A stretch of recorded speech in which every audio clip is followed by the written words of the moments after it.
अली इस बार बकरा ईद के लिए बहुत पुरजोश था। सुबह सुबह उसके अबू एक प्यारा सा बकरा ले आए, जिसका रंग सफेद था, कान बड़े बड़े और आंखों में चमक थी। अली ने उसका नाम चंपू रख दिया। चंपू बहुत ही प्यारा, साफ सुथरा और शरारती बकरा था। वो अली के पीछे पीछे चलता, कभी उसकी जेब सूंघता तो कभी उसकी चप्पल चुबा लेता।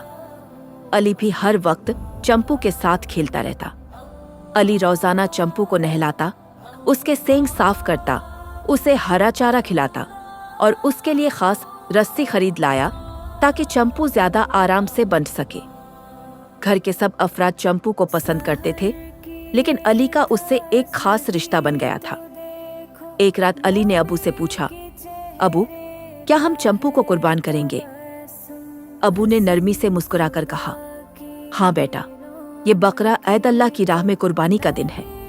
जिस तरह हजरत इब्राहिम अलैहिस्सलाम ने अल्लाह का हुक्म माना, हम भी उसकी याद में कुर्बानी करते हैं। अली चुप हो गया। अगले दिन भी उसने चंपू के साथ खेला, उसे नहलाया, लेकिन दिल थोड़ा उदास था।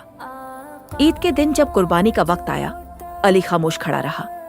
उसने चंपू के माथे को चूमा, उसकी आंखों में देखा और आहिस्ता से कहा, अल्लाह के लिए।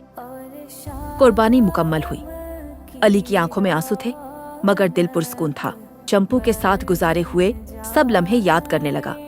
जब वो पीछे भागता, उसकी आवाज पर दौड़ कर आता और जब वो उसकी जेब सूंघता।